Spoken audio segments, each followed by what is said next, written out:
ప్రభు పేరిట మీ అందరికీ ప్రైజ్ రాడండి. యేసుక్రీస్తు నామంలో మీ అందరికీ శుభములు కలుగును గాక. ఈరోజు దేవుని వాక్యం యూదా పత్రిక 1వ అధ్యాయం 24వ వచనం.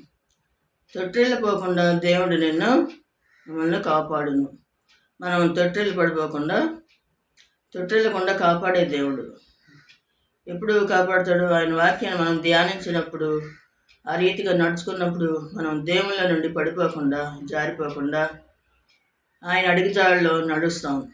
కాబట్టి ఎన్నడూ కూడా ఆయన వాక్యానికి విధేయత కలిగి మనం జీవించాలి. యోసేపు కూడా తొట్టిల్లకుండా ఉన్నాడు. ఎన్నో సమస్యలు, బాధలు వచ్చినప్పటికీ, నిందలు, అవమానాలు వచ్చినప్పటికీ దేవుని నుండి తొలగిపోలేదు. ఎంతో ఖచ్చితంగా జీవించాడు. దేవుని మీద ఉండే ప్రేమను బట్టి ఆయన ఒక్క మాట కూడా దేవునికి ఎదురు చెప్పలేదు. ఎన్ని సమస్యలు, బాధలు కలిగినా కూడా అలాగే తట్టుకున్నాడు. నిందలు, అవమానాలు వచ్చినాయి, అయినా కూడా తట్టుకున్నాడు. కాబట్టి దేవుడు ఏం చేశాడు?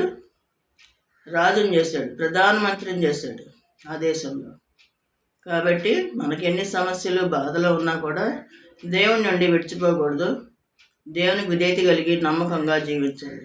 అప్పుడు ఎన్నో ఆశీర్వాదాలు, దీవెనలు ఎన్నో పొందుకుంటాం. కాబట్టి ఆయనకి విధేయత కలిగి జీవించాలి. దేవునికే మహిమ కలుగును గాక. దేవుని కృప మీ అందరికీ తోడై ఉండును గాక. ఆమేన్.